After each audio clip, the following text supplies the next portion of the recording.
सदर इजलास मुस्लिम मुत्तहिदा काउंसिल के मुअज़्ज़ज़ ज़िम्मेदार, आबरूए मिल्लत हज़रत मौलाना सैयद तनवीर हाशमी साहब हफ़िज़हुल्लाह, शहर काजी हज़रत मौलाना मुफ्ती शाकिर साहब कासमी दामत बरकातुहू, और मुख्तलिफ इदारों के, तंजीमों के, मकातिब फ़िक्र के रूहानी कायदीन, जमात इस्लामी, जमीयतुल उलमा, जमीयत अहले हदीस, मसलके देवबंद, उलमाए अहले सुन्नत, तबलीगी जमात और हिंदुस्तान में वो तमाम लोग जो एक अल्लाह पर यकीन रखते हैं और नबी करीम सल्लल्लाहु अलैहि वसल्लम को अल्लाह का आखिरी रसूल मानते हैं। हम उन्हें सिर्फ अपना भाई नहीं बल्कि मुसलमान मानते हैं। तमाम हज़रात उलमाए किराम, बुजुर्गान मुहतरम, नौजवानान इस्लाम, अज़ीज़ान गिरामी, सामिईन इज़ाम, अमायदीन शहर, पर्दह नशी ख़वातीन उम्मत इस्लामिया, आज इस दरबार ग्राउंड में आप जिस नूरानी ईमान की तरह जगमगा रहे हैं, आपका नूर ईमानी जिस तरह जगमगा रहा है कि अगर तमाम चिरागों को बुझा भी दिया जाए तो मोमिन के पेशानी के नूर को कहां छुपा पाओगे। अज़ीज़ान मिल्लत, all India Muslim personal board Hindustan का एक ऐसा वाहिद मंसूब इलल इस्लाम, तमाम मकातिब फिक्र का मुत्तहिदा प्लेटफॉर्म है कि जब वहां से कोई आवाज गूंजती है तो दिल्ली के दरवाजे नहीं बल्कि आसमान के पर्दे भी उठ जाया करते हैं। असल मसला यह है कि अब तो भाई बात करने से पहले भी सुना है कि जात पूछ लेना पड़ेगा। अब तो जात पूछ कर बातें करनी पड़ेगी, भाई कौन से जात के हो। कुछ लोग धर्म पूछ रहे थे, अब कुछ लोग जात पूछेंगे। झारखंड के इलेक्शन में हमारे देश के माननीय प्रधानमंत्री जी फरमा रहे थे कि कपड़ों को देखकर लोगों को पहचान लीजिए। सऊदी अरब में आप गले मिल रहे थे, हमको पता ही नहीं चल रहा था कौन इधर है कौन उधर है। कुर्ता पैजामा लिबासी ऐसा है, जितना भी अच्छा कुर्ते पैजामे से जितना भी चिढ़े, लेकिन कुर्सी पे बैठते वक्त यही पहनना अच्छा लगता है लोगों को। कहते साहब यही पहन ले। शेरवानी को गाली देने वालों की भी परेशानी है कि वो भी शेरवानी पहनते हैं। तहजीबें अजीजान मिल्लत, तहजीब एक जिंदा कौमों की निशानी होती है जिसे सरकार के कानून मिटाया नहीं करते और वो मिटाने की जुर्रत भी नहीं रखते। हमारे यहां नाम बदलने का बड़ा फैशन चल पड़ा है। बचपन से तो हम बीजापुर ही सुनते थे, सुना है कि आजकल ये विजयपुरा। स्वागत है भाई विजयपुरा, हमें दिक्कत नहीं है, हमारा तो कोई बैटरी इसमें ज्यादा खर्च होने वाला नहीं है। हम जहां पर इलाहाबाद कहते थे वहां पे प्रयागराज कहेंगे, हमें कोई दुश्वारी नहीं है। इसलिए कि 800 साल तक मुसलमानों ने हिंदुस्तान पे हुकूमत की, उनका दिल इतना साफ था कि वो हिंदुस्तान का नाम तक नहीं बदले।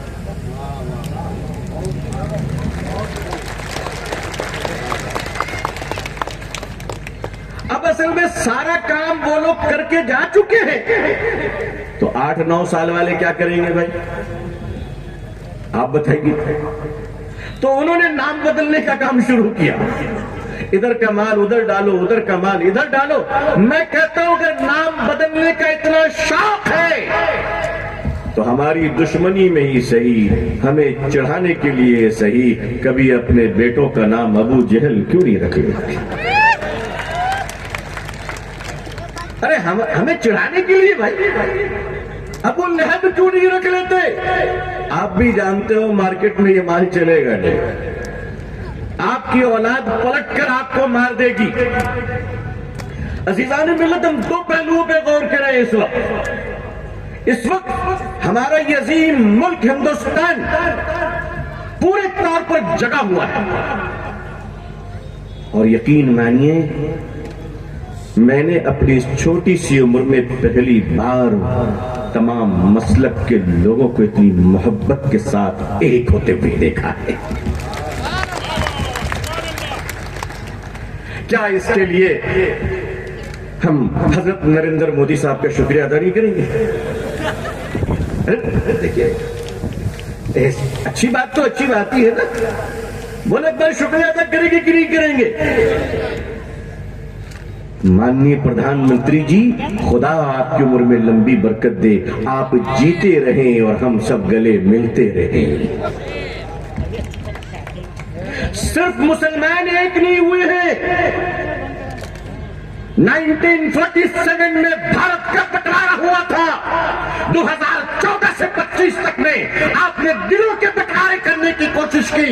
मैं आपसे कहता हूं कि अगर पाकिस्तान के आतंकवादियों ने पहलगाम पर हमला कर भारत की एकता पर हमला किया है, अगर आप बदला नहीं ले सकते तो तारीख तय कीजिए। हम भारतवासी हिंदू मुसलमान पाकिस्तान में घुसने को तैयार हैं।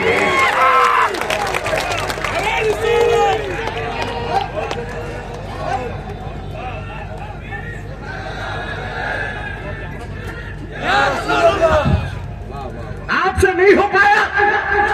22 तारीख से लेकर आज 2 तारीख है, 10 दिन गुजर चुके हैं, अभी तक हमारे 26 भाइयों का कातिल आजाद घूम रहा है। हम इस देश की तौहीन बर्दाश्त नहीं करेंगे। प्रधानमंत्री जी, अगर आपसे नहीं हो पाता है बॉर्डर की हिफाजत तो आवाज दीजिए। हमारी हर मां की गोद से एक वीर अब्दुल हमीद पैदा हो जाएगा। आपने हमें रिजर्वेशन नहीं दिया, हमने आपको एपीजे अब्दुल कलाम दिया है। आपने हमारे हाथों से, अरे आपने कहा था कि मुसलमानों के बच्चे पंचर बनाते हैं। एक बार छूट दे दीजिए ना, पाकिस्तानियों का भी पंचर ठीक करके आ जाएगा। हमारा मिसाइल बनाना आपको नजर नहीं आता? इस देश में सारे समुदाय, भारत के हिंदू भाइयों, हमें इस्लाम ने कहा है कि आप हमारे इंसानी भाई हैं, और देश से प्यार करना हमने किसी और से नहीं सीखा है, बल्कि मोहम्मद रसूलुल्लाह सल्लल्लाहु अलैहि वसल्लम से सीखा है। हमने कुरान से सीखा है। आपको क्या पता कि देश प्रेम क्या होता है? आपको क्या पता? आजकल लोग देशभक्ति के नाम पर माल बेच रहे हैं। बोलिए, कहते ये शरबत पीजिए तो भारतीय हो जाइएगा, ये शरबत पीजिए तो पाकिस्तानी हो जाइएगा। बताइए साहब, एक जाली बाबा जो लाला है, आंखों की बैटरी का चार्जिंग पॉइंट आज तक नहीं आया। वो आदमी पूरे देश को गुमराह कर रहा है। इतना विशाल लोकतंत्र देश भारत, भारत के हिंदू मुसलमान सलामत रहो। ऐसे कितने शरबत बेचने वाले आएंगे और चले जाएंगे। शरबत भी बेचना था तो मोहब्बत वाली नहीं बेच सके? अरे रहेगा तब तो बेचोगे। तुम्हें मोहब्बत क्या पता, न बीवी न बच्चे। अरे मोहब्बत उससे पूछो जो सुबह में उठकर अपनी बेटी को कांधे में लेकर स्कूल छोड़ने जाते हैं। मोहब्बत उससे पूछो उस माँ से जो गर्मी के दिनों में खाने भी बना रही और अपने बच्चे को सहला भी रही कि बेटा घबरा मत। प्यार उसे कहते हैं। आपको क्या मालूम मोहब्बत क्या चीज होती है, प्यार क्या चीज होती है? शरबत बेचने पर भी देशभक्ति के नाम पर चाइनीज माल बेचे जा रहे हैं और कहा जा रहा है ये शरबत पियोगे तो मस्जिद बनेगी, ये शरबत पियोगे तो फला चीज बनेगा। हिंदुस्तान की पहली मस्जिद कौन सी है? इस पर तो इख्तलाफ है, लेकिन इस पर कोई इख्तलाफ नहीं है कि हिंदुस्तान की पहली मस्जिद एक हिंदू राजा ने बनाया था।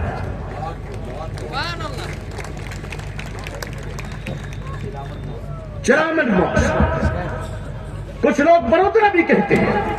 इस पर इख्तलाफ तो है, लेकिन आज भी केरला में चले जाए तो वो मस्जिद, जिस मस्जिद का मुतवल्ली जिम्मेदार हमारे हिंदू भाई हैं और जो खानदानी तौर पर उसकी सेवा करते हुए आ रहे हैं, जानते हो क्यों? इसलिए कि इसी का नाम हिंदुस्तान है। इस भारत में, इस देश में आप क्या हिंदू मुसलमानों को अलग करेंगे? आजादी से पहले, हिंदुस्तान की आजादी से पहले, ये जो अखंड भारत है, हमारे आरएसएस के चीफ सम्मानीय आदरणीय श्री मोहन भागवत जी कहा करते हैं कि अखंड भारत बनाएंगे। हम कहते हैं कल क्यों, हमारे जीवन में बना लीजिए। हम तो बिल्कुल तैयार हैं। बांग्लादेश, बर्मा, पाकिस्तान, श्रीलंका, अफगानिस्तान नहीं बोलूंगा इसलिए बहुत खतरनाक लोग हैं। तो उनसे अमेरिका ने बाप बाप कर दिया तो मैं किसी को छेड़ूंगा नहीं कि वहां चलो, क्योंकि अंजाम हमको मालूम है। ट्रंप भी सलाम करता है दूर से। ये जितने मुल्क अखंड भारत आप बनाए, हम तो चाहते हैं कि हमारा देश इतना विशाल हो, इतना विशाल हो कि हम गर्व से कहें सारे जहां से अच्छा हिंदुस्तान हमारा। ये विशाल देश ये कब होगा? अखंड भारत कब होगा? आप अखंड भारत को क्या जाने? हमसे पूछिए अखंड भारत का मतलब क्या होता है, हम आपको बताते हैं। अखंड भारत का मतलब यह है कि जब ये भारत सारा एक था तो एक अखंड भारत में जो कुरान पढ़ने के लिए हमारी मस्जिदों में पहुंचता था, जो कुरान करीम की तिलावत के लिए हमारे घरों में पहुंचता था, जो कुरान मदरसों में पहुंचता था, जिस कुरान को हमारे उलमा, सूफी, बुजुर्गान दीन, अकाबिरीन, उलमा, सल्फ सालिहीन, मदरसे के तलबा, घर की माएँ बहनें, हाफिज कुरान, जिस कुरान की तिलावत करते थे, जिस कुरान की तिलावत करते थे, दिल्ली के जामे मस्जिद से लेकर लाहौर की गलियों तक और कराची से लेकर बांग्लादेश के ढाका तक, जो सारा हिंदुस्तान था, रंगून से लेकर ये श्रीलंका तक जो पूरा कुरान पहुंचता था, वो कुरान छापने वाला कोई मुसलमान नहीं बल्कि लखनऊ के नवल किशोर जी हुआ करते थे। आप क्या बताएंगे एकता और अखंडता क्या चीज होती है? ये शरबत बेचने वाले हमें बताएंगे कि हमारे रिश्ते कितने पुराने हैं। तुम नमक बेचते थे, नमक ही बेचा करो। अब इन्होंने कहना शुरू किया कि 25,000 साल पुरानी नमक हिमालय की चोटी से खोद कर बाबा लाए हैं और पैकेट पर लिखा हुआ है कि एक्सपायरी डेट 26 अक्टूबर। बताइए साहब, इससे अच्छा तो नमक वही थी, यहां एक्सपायरी नहीं थी। हम इस मुल्क को किस तरफ ले जाना चाह रहे? हिंदू मुसलमान लिबास को देखकर माफ कीजिएगा, आज ये मुल्क जिस तरफ जा रहा है उस तरफ इस मुल्क को हम जाने नहीं देंगे। इसलिए कि इस मुल्क को अगर किसी ने पेंटिंग से सजाया है, अगर इस मुल्क को किसी ने खूबसूरत इमारतों से सजाया है, अगर इस मुल्क को किसी ने ताजमहल से सजाया है, अगर इस मुल्क को किसी ने आर्ट और ड्राइंग से सजाया है, तो खुदा की कसम वो हम मुसलमान हैं जिसने इस मुल्क को अपने सजदों से सजाया है।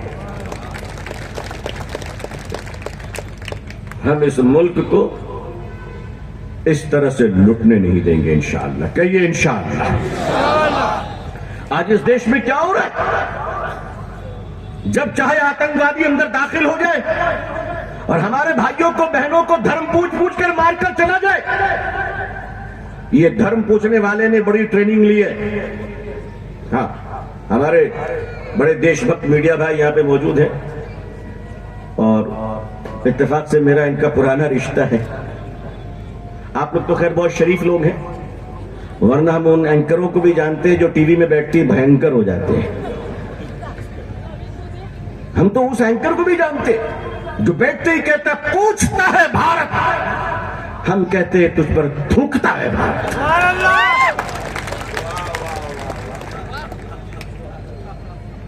किस धर्म पूछकर मारा। मैंने सोचना शुरू किया ये किस स्कूल में ट्रेनिंग लिया, धर्म पूछकर क्यों मारा? इसलिए कि हमारे देश में ये रिवायती परंपरा तो नहीं है। हमने देखा है कई मौलाना साहब, पंडित साहब के बाहों में बैठकर दोनों दोस्त बैठकर बुजुर्ग चाय पी रहे हैं। हमने तो ये देखा। हमारे देश में तो गंगा जमुनी की तहजीब है। हमारे देश में तो परंपरा ये है कि जिस चंद्रमा को देखकर हमारी हिंदू बहनें घर में चौथ अपना रखती है और खोलती है और खाना खाती है, हम मुसलमान उसी चांद को देखकर रोजा भी रखते हैं और ईद भी करते हैं। हमारे देश की परंपरा तो यह है कि जिस गंगा के पवित्र जल से हमारे हिंदू भाई स्नान कर मंदिरों में पूजा करते हैं, उसी गंगा के किनारे घाट पर तारीख गवाह है हमने भी तो वजू बनाकर कितनी नमाजें पढ़ी है। आखिर ये चंद लोग नाम पूछकर क्यों मारने आए, ये सोचने वाली बात है। क्रोनोलॉजी समझिए, हमारे मीडिया के भाई भी समझ जाएं। ये तो समझदार है ही हैं, यहां से ठीक समझ के जाते हैं, वहां जाने के बाद चेंज हो जाते हैं। ये हमारी तकरीरों को फाड़ते हैं, बड़ी मेहनत करते हैं बेचारे, मगर मजबूरी ये है कि दूध को फाड़ोगे तो दही बन जाएगा और ज्यादा दही को छीनोगे तो मक्खन निकल जाएगा। भाई हमें मदरसों में ट्रेनिंग दी गई है कि सम्मान पूर्वक बातें किया करो। हम ऐसे स्कूलों में पढ़े हुए नहीं जहां प्रोफेसर को मारा जाता है, हम उन मदरसों के पढ़े हुए हैं जहां हमें अपने उस्तादों की जूतियां सीधी करनी सिखाई जाती है। हम मदरसों के पढ़े हुए हैं और मदरसे के पढ़ने वाले देश को बनाना भी जानते हैं और देश को बचाना भी जानते हैं। तो ये जो नाम पूछकर मारने की बात आई, ये कोरोनालॉजी जरा समझने की जरूरत है कि ये किस स्कूल में पढ़े और ये शिक्षा इन्होंने कहां से ली कि धर्म पूछो। ये शिक्षा कहां से ली, ये समझने की जरूरत है, पूरे देश को समझने की जरूरत है। हमारे प्यारे देश के वासियों, हमारे प्यारे सम्मानीय हिंदू भाइयों, हमारी बहनों, हमारे मुसलमान भाइयों, सिख भाइयों, हमारे ईसाई भाइयों, जैन भाइयों, बौद्ध भाइयों, पूरे देशवासियों, आप इसको समझिए कि ये धर्म पूछना कहां से सीखा गया। चंद महीने पहले हमने एक वीडियो देखा था कि जहां दिल्ली में लंगर का खाना बांटा जा रहा था और वहां एक मुस्लिम महिला जाती है तो उससे धर्म पूछकर उसका खाना देने से इनकार किया जाता है। याद आया आप लोगों को? याद आया? ये धर्म पूछने की परंपरा कोरोना के जमाने में, खुदा न करे कि दोबारा कभी ऐसे हालात भारत पर आए, दुनिया पे आए। अल्लाह पूरी दुनिया में अमन और शांति अता फरमाए। पूरी दुनिया में अल्लाह ताला हिंदू भाई, मुसलमान भाई, सबको सुख शांति से रखे। भाई सब अल्लाह के बंदे हैं, कोई हमारा थोड़ी ना खाता है, सब अपने मालिक का खाता है। हमने क्या किसी को दिया है?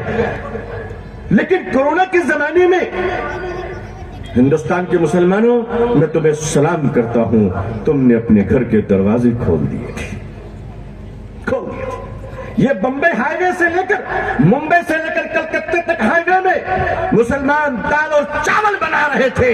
जब इस देश का राजा थाली बजा रहा था तो देश का, भारत का मुसलमान थाली सजा रहा था। भूल गए वो जमाना? अभी कुंभ का मेला हुआ, खुदा सबको शांति दे, सबको अच्छा रखे। कुंभ के मेले में जो गए थे वो हमारे देश के लोग थे, वो हमारे भाई बहन। किसी की मौत पर कभी खुश मत हुआ करो, कभी नहीं। इस्लाम ने हमें इसकी इजाजत नहीं दी। कुंभ के मेले में भगदड़ बची जो नहीं बचनी चाहिए थी, लेकिन दुर्भाग्य से बच गई। कौन जिम्मेदार है मुझे नहीं मालूम। मैं सिर्फ इतना कहना चाहता हूं, आपने कहा था एक मुसलमान नहीं आ सकता, अच्छा किया आपने। मुसलमानों का वहां काम ही क्या है? जहां काम था वहां मुसलमानों ने किया। जब भगदड़ मची तो मुसलमानों ने मस्जिद के दरवाजे खोल दिए थे। श्रद्धालु रात भर मस्जिद में ठहरे, मुसलमानों ने अपने घरों से खाना खिलाया। वाह हिंदुस्तान के मुसलमानों, हमें तुम पर गर्व है। अगर किसी को नजर नहीं आता तो भाई हमसे कहते हो चेहरा बदल लो, मैं कहता हूं चश्मे का नंबर बदल लो। और क्या ज्यादा बड़ी बात? इस मुल्क में हिंदुस्तान की वफादारी पे बात की जाती है कि मुसलमानों की वफादारी क्या है। कभी मोहब्बत से देखा ही नहीं आपने हमारी वफादारी क्या है। हजरत मौलाना फजल हक खैराबादी रहमतुल्लाह अलैह बड़े आलिम गुजरे हैं, बड़े बुजुर्ग गुजरे हैं। भारत के स्वतंत्रता सेनानियों में शामिल थे, देश की आजादी के लिए लड़ाई लड़ रहे थे। अंग्रेजों ने गिरफ्तार किया और काला पानी की सजा देने के लिए अंडमान भेज दिया। वहां जेल में थे, अंग्रेज की जालिम अदालत ने सजाए मौत दी और कहा मौलाना फजल हक भारत को आजाद करना चाहते हो, हम तुम्हें जिंदगी से आजाद करना चाहते हैं। मौलाना मुस्कुरा दिए कि वाह कुछ तो काम आ सका, मैं अपनी मिट्टी के कुछ तो काम आ सका। अंग्रेज ऑफिसर को यह बात बहुत बुरी लगी कि मौत का फैसला सुनकर ये मौलवी मुस्कुरा रहा है, आखिर ये किस मां की दूध पीकर आया है। भाई हमने नाचने वाली माओ का दूध नहीं, तहज्जुद पढ़ने वाली माओ का दूध पिया है। हमारी माओ ने हमें क्या दर्श दिया है। हज़रत मौलाना फजल हक खैराबादी रहमतुल्लाह अलैह मुस्कुराते हैं। अंग्रेज जज को बात बुरी लगती है। अंग्रेज जज ने नाई को बुलाया और कहा मौत से पहले इनकी दाढ़ी को काट दो, शेविंग कर दो। हजरत ने फरमाया जुर्म मत करो, ये सजा न दो, क्योंकि कल मौत के बाद अपने रसूल को क्या चेहरा दिखाऊंगा सल्लल्लाहु अलैहि वसल्लम। अंग्रेज ने कहा यही तो मैं चाहता हूं कि तुम्हें तकलीफ पहुंचे। हजरत की दाढ़ी को जब मुड़ दिया गया और मुबारक और मुकद्दस और पाकीज़ा दाढ़ी, ईमान वाले एक एक बाल दाढ़ी के जब नीचे गिर गए तो हजरत मौलाना फजल हक खैराबादी रहमतुल्लाह अलैह रोते हुए आंसुओं के साथ नीचे झुके और तमाम दाढ़ियों को उठाया अपने हाथ में और लबों से चूम कर फरमाया, वाह मेरी दाढ़ी, मुझसे पहले भारत पे तू कुर्बान हो गई। तुम शरबत बेचकर कहते हो जिहादी शरबत। इतिहास नहीं पढ़ा आपने? एक बोतल शरबत बेचने के लिए इतना नीचे गिर गया कि देश को बांट दिया, देश की एकता को बांट दिया आपने। आप हैं, कल नहीं रहेंगे। मैं आज हूं, नहीं रहूंगा, मगर देश में हमारी आने वाली पीढ़ियां रोना नहीं चाहिए, मुस्कुराना चाहिए। आप कहते देशभक्ति, आप देशभक्ति किसको कहते? हमसे पूछिए देशभक्ति क्या होती है। यहाँ इस बड़े मजमे में अल्लाह जाने कितने लोग ऐसे खुशनसीब हैं जिनको अल्लाह ने बैतुल्लाह शरीफ की जियारत का मौका बार बार दिया होगा। अल्हम्दुलिल्लाह, अल्लाह हम सबको अता फरमाए, अल्लाह हम सबको हज मबरूर नसीब फरमाए, मदीने की मुबारक हाजिरी नसीब फरमाए। आप मुझे बताओ, हज के जमाने में जब हम मीना की वादियों में रहते हैं, हज के जमाने में जब हम अरफात की और मुज़दलिफा की वादियों में रहते हैं, तो उस वक्त हमारा लिबास क्या होता है सिवाय कफन के? और कुछ होता है भाई? बोलो। शेरवानी, सदरी, सारे लिबास उतर जाते हैं हमारे, और हमें कफन में रहते हैं। पूरी दुनिया अपने कफन में रहती है, किसी के लिबास को देखकर पहचाना नहीं जा सकता, जबान सुनने का भी मौका नहीं मिलता, इसलिए कि हर एक की जबान से एक ही कलिमा निकलता है, लब्बैक अल्लाहुम्मा लब्बैक। बंगाली भी लब्बैक, उर्दू बोलने वाले भी लब्बैक, कन्नड़ और तमिल भाई बहन भी लब्बैक, सारे लोग लब्बैक। अरफात की वादियों में, मीना की वादियों में, मुज़दलिफा की वादियों में मैं अपने देश के लोगों को बताना चाहता हूं कि सुनिए, जब वहां हम अपने लोगों को ढूंढते हैं तो वादियों में, सऊदी अरब के मुकद्दस और मुबारक सरजमीन पे जब हम एक दूसरे को ढूंढते हैं तो नाम और पता नहीं बल्कि आग ऊंचा सर कर कर भारत का तिरंगा देखते हैं। वहां पे तिरंगा लहराता है, बोलो लहराता है कि नहीं लहराता? और तिरंगे से हमें पता चलता है कि हमारे भारत के लोगों का खीमा यहां पे, हमारे भारत के लोग यहां पे हैं। अजीजाने मिल्लत, ये बार बार कुछ कानून लाए जा रहे हैं। आप जानते हैं कितने कानून लाए गए? बाबरी मस्जिद का मुकदमा चला। बाबरी मस्जिद के मामले में हमारे बुजुर्गों ने एक वादा कर दिया था, हमने उस वादे को निभाया। हालांकि मेरा दिल नहीं चाहता था, लेकिन वो अपनी जगह पे। मैं अपने बुजुर्गों के फैसले को मानता हूं, चाहे मेरी तबीयत माने या ना माने। इज्तिमाई फैसले को मानना पड़ेगा हमें। आज भी मुझे कई फैसले मंजूर, कई फैसले मुनासिब नहीं लगते, लेकिन फैसलों से पहले इख्तलाफ है, फैसलों के बाद नहीं है। हमारे बुजुर्गों ने फरमाया था कि अदालत जो फैसला करेगी हम उसको मानेंगे। ये हमारी बुज़दिली नहीं थी, ये हमारी बुज़दिली नहीं थी, बल्कि भारत के तई अदालत का सम्मान था। हमने माना। आपने फैसला क्या किया वो दुनिया जानती है, दुनिया जानती है। आने वाले वक्तों में हमारे लॉ के स्टूडेंट्स वो फैसले पढ़ेंगे तो अपने सर के पसीने पोंछेंगे। क्या ऐसे भी जजेस थे? इस तरह के भी जजेस थे जिनको एमएलसी बनना है, राज्यसभा जाना है, चेयरमैन बनना है, गवर्नर बनना है। बनना कोई बुरी बात नहीं है, बन सकते हैं, मगर ज़मीर को बेचकर बनना यह बुरी बात है, यह कभी अच्छी बात नहीं हो सकती। ज़मीर भी कोई चीज है। मान लिया। उसके बाद हमारे देश के माननीय प्रधानमंत्री जी ने फरमाया भारत की मुस्लिम महिला पर बड़ा अत्याचार हो रहा है। मेरा तो जी चाह रहा था कि इसी चक्कर में वलीमा करवा दे। बड़ा अत्याचार हो रहा है ट्रिपल तलाक के नाम पर। डाटा तो ऐसी सी हैरान करने वाली बात कहती है कि आप सोच नहीं सकते।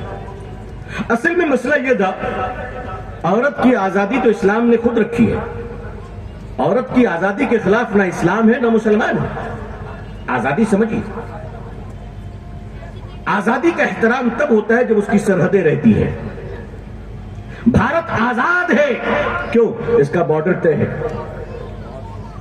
सही है ना?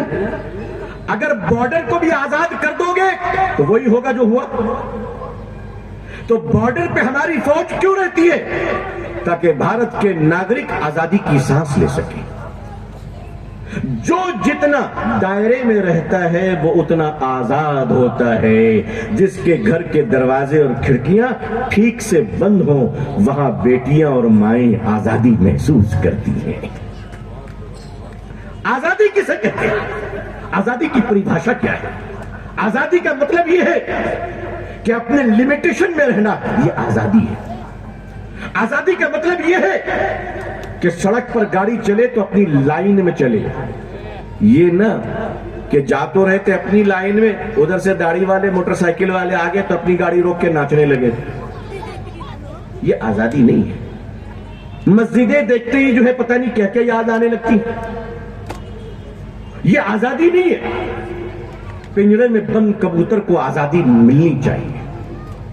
पिंजरे में बंद कबूतर को आजादी मिलनी चाहिए, लेकिन अगर दरवाजा खोलने वाली बिल्ली हो तो फिर अंदर ही रहना बेहतर है। बाहर नहीं। वो लोग आज नारियों की आजादी की बात करते हैं, वो लोग मुसलमान की बेटियों की आजादी की बात करते हैं, जिनके यहां दिन के उजाले में बलात्कार होता है और रात के अंधेरे में अंतिम संस्कार होता है। बेटियों की इज्जत, तलाक बिल लाया गया। मैं शुक्रगुजार हूं कि हमारे बाज फिक़ही मकतबे फिक्र के लोग जो इसमें इख्तलाफ के बावजूद उन्होंने उम्मत के साथ इत्तेहाद का मुजाहरा किया। आपको सलाम पेश है, सलाम पेश। फिक़ही इख्तलाफ है और रहेंगे, और सच बात यह है कि जहां दो दिमाग होते हैं वहां इख्तलाफ होता है। जहां दो दिमाग होते हैं वहां इख्तलाफ होता है। 100% इत्तेफाक तो सिर्फ पागलों में ही होता है। पागल लोग सिर्फ मुत्तफिक होते हैं, आपस में सारे एक होते हैं। उसके बाद बारी बारी चीजों को लाई जा रही है, सिर्फ मुसलमानों को डिस्टर्ब करने, डिस्ट्रॉय करने और मुल्क में पोलराइजेशन लाने के लिए। कोई अगर पूछता है कि भारत में कई करोड़ नौजवान बेरोजगार हैं, कहते हाँ ट्रिपल तलाक पर बिल लाने वाले हैं। अब आप बताइए, मारो घुटना फूटे सर। यानी अगर आप सवाल पूछेंगे तो आपको सवाल का जवाब नहीं दिया जाएगा, बल्कि आपको दूसरे कामों में उलझा दिया जाएगा। हिंदू मुसलमान, हिंदू मुसलमान, हिंदू मुसलमान। अब चूंकि 2024 के चुनाव में एक नारा दिया गया था 400 पार, सुना था कि नहीं आपने? 400 पार। अब अगर माननीय चौकीदार जी आप 400 पार नहीं कर पाए तो क्या उसका बदला हमसे लीजिएगा? आप हमसे बदला लीजिए कि हम 400 पार क्यों नहीं कर पाए। इसको याद रखिए कि आप वक्फ पर आ गए। वक्फ की प्रॉपर्टी, वक्फ की प्रॉपर्टी, वक्फ की प्रॉपर्टी, और कहने लगे कि जहां मुसलमान वक्फ वाले हाथ रख दें, मुसलमान हाथ रखकर कह दें कि ये वक्फ की प्रॉपर्टी है तो ये वक्फ की हो जाएगी। आप मुझे बताइए कि ये पागलों के शहर में भी एक्सेप्टेबल नहीं है। अगर मैं लाल किला पे हाथ रख दूं वक्फ की प्रॉपर्टी हो जाएगी? इंडिया गेट पे हाथ रख दूं, हावड़ा ब्रिज पे हाथ रख दूं, हमारे कलकत्ते में एक मशहूर ब्रिज है, तो क्या वो वक्फ की प्रॉपर्टी हो जाएगी? नहीं। दूसरी बात यह है, कहते साहब वक्फ में करप्शन बहुत है। मैं मानता हूं, लेकिन इसका जिम्मेदार कौन है? भाई चेयरमैन आप बनाते हो, मेंबर आप बनाते हो, कमेटी आप बनाते हो, कंट्रोल आपका है, तो करप्शन का जिम्मेदार हमें? भाई आप ही हो ना जिम्मेदार। हमारे सिख भाइयों के यहां, आपको मालूम होगा कि हमारे सिख भाइयों के यहां पर्सनल लॉ है, और उनके यहां जो चैरिटी और वक्फ की प्रॉपर्टी है उसमें वो गवर्नमेंट को इंटरफेयर करने नहीं देते। मेंबर खुद चुनते हैं, चेयरमैन खुद चुनते हैं। आज उनका डेवलपमेंट देख लीजिए कि उनके अंदर एक भिखारी नजर नहीं आता है। आप एक काम कीजिए, भारत सरकार अगर इतनी हमदर्द है हमारी, तो आप वक्फ को आजाद कर दीजिए। हमारी प्रॉपर्टी हमारे हवाले कर दीजिए, चेयरमैन हम चुनेंगे, मेंबर हम चुनेंगे। अगर वो चेयरमैन रहा तो बचा के रखेंगे, चोरमैन रहा तो निकाल के रखेंगे। और ये प्रॉपर्टी लेकर हम क्या करेंगे बता देते हैं आपको। हम इस प्रॉपर्टी को डेवलप करेंगे, आपसे ग्रांट और फंड लेना बंद करेंगे, अपने बच्चों को खड़ा करेंगे और देश के निर्माण में इनको लगाएंगे। और एक समय आएगा कि जब फाइनेंशियल बजट के टाइम में भारत का मुसलमान आपको अरबों रुपए भारत के खजाने में दान करने वाला होगा इंशाअल्लाह। आपने हमें डिजाइन में रखकर जबरदस्ती गरीब रखा है, हम शौकिया तौर पर आपने हमें गरीब रखा है। वरना जिसके पास 6 लाख एकड़ जमीन हो वो कौम झुकी झोपड़ी में रहती है। जिसके पास 6 लाख एकड़ जमीन हो उस कौम की जवान बेटियां लाल बत्तियों पे भीख मांगती है। जिस कौम के पास 6 लाख एकड़ जमीन हो वो कौम एक छोटे से कमरे में माँ बाप के साथ और बीवी बच्चों के साथ अगर रहती है तो इसका मतलब यह है कि उस कौम की जमीनों को आपने तलाक रखा है। आप इंसाफ करना चाहते हैं? आपके पास इंसाफ का क्या क्राइटेरिया है? आज करप्शन आप उसके जिम्मेदार हैं। और अगर करप्शन है तो आप चेंज कर देंगे वक्त को। तो करप्शन तो थाने में भी बहुत है। हालांकि हमारे भारत की पुलिस बहुत ईमानदार होती है, जिनको पाला पड़ता है उनको पता चलता है, लेकिन ओवरऑल ईमानदार है। लेकिन ईमानदारों की भीड़ में कुछ गलत लोग भी रहते हैं। जैसे जाहिर सी बात है हमारे देश के हिंदू और मुसलमान भाई देशभक्त हैं, मगर उसके अलावा भी जासूसी करते हुए कहीं पकड़े गए। आप जानते ही कौन पकड़ा जा रहा है सब। इसका मतलब ये नहीं कि सारे समुदाय सारे समाज को हम बुरा समझने लगे। करप्शन अगर हो रहा है तो करप्शन को बंद किया जाएगा। वक्फ की प्रॉपर्टी पर आपने हाथ डाल दिया और आप कानून ले आए, और कानून में ऑनरेबल मिनिस्टर जनाब किरण रिजिजू साहब सम्मानीय व्यक्ति है, पढ़े लिखे आदमी है, हम उनका सम्मान करते हैं। लेकिन पार्लियामेंट में जो उन्होंने भाषण दिया और जो आश्वासन दी उन्होंने, वो बिल के ड्राफ्ट में मैच क्यों नहीं कर रहा है? वक्फ बाय यूजर पर आप इतने जिद में क्यों हैं? प्रॉपर्टी तो हमारे बुजुर्गों ने दी है, हमारे पुरखों ने उसे चैरिटी की है, आप उसे लेना क्यों चाहते? वक्फ पे हमारी जमीनों पे क्या कहते साहब, वक्फ की जमीनों पे 5 स्टार होटल बन गए और किराया ठीक से नहीं आता। मैं पूछता हूं ये 5 स्टार होटल बनाने की इजाजत किसने दी थी? सरकार ने ही तो दी, आपने तो दिया। तो सारा काम जब सरकार अपने हाथों से कर रही है तो इसका हिसाब सरकार को देना होगा। हम साफ साफ बता देना चाहते हैं। मैं मुबारकबाद देता हूं अपने ऑल इंडिया मुस्लिम पसंदीदा बोर्ड के बुजुर्गों को, उनके अराकीन को, हिंदुस्तानी अवाम को, मुसलमान भाई बहनों को, देश के शांतिपूर्ण और इंसाफ पसंद हिंदू भाइयों को कि आपने डेमोक्रेसी में और जमहूरियत के दायरे में रहते हुए एक ऐसे रेवोल्यूशन और इनकलाब का नारा लगाया है और एक ऐसी क्रांति पैदा की है और एक ऐसा प्रोटेस्ट और पुरअमन पीसफुल एहतजाज का सिलसिला शुरू हुआ है कि हम साफ साफ कह देना चाहते हैं, अगर ऑनरेबल सुप्रीम कोर्ट से ये एक्ट रिजेक्ट हो गया हम सम्मान करेंगे, वरना लोकतंत्र के दायरे में रहते हुए उस दिन तक चैन से नहीं बैठेंगे जब तक कि काला कानून कुचल नहीं दिया जाता। आप सब तैयार हैं इंशाअल्लाह? हमारे इस देश के माननीय गृह मंत्री जी जनाब अमित शाह साहब सदन में खड़े होकर फरमाते हैं कि जो कानून सदन में बन गया उसे मानना ही पड़ेगा। सरकार, किसान कानून नेपाल में बना था क्या? कहां बना था?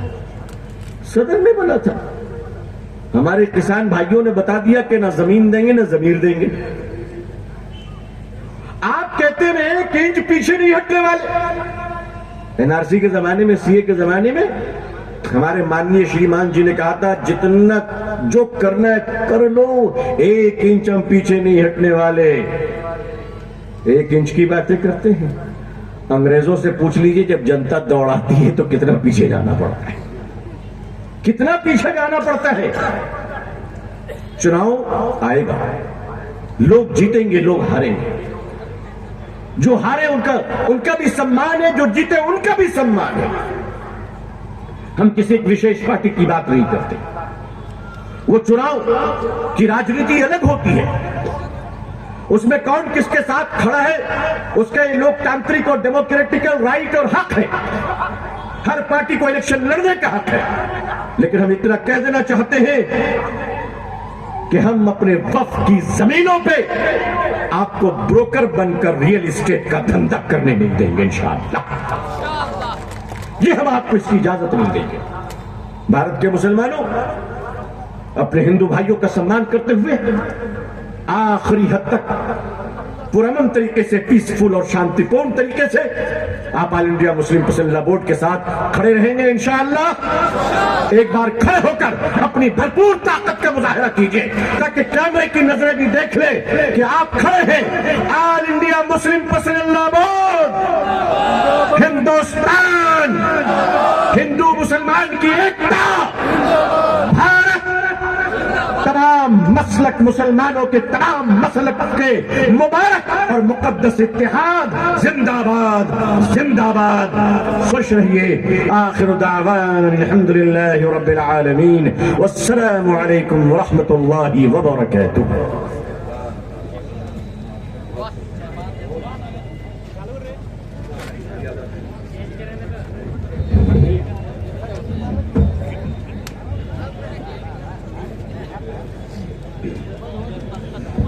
हज़रात गिरामी।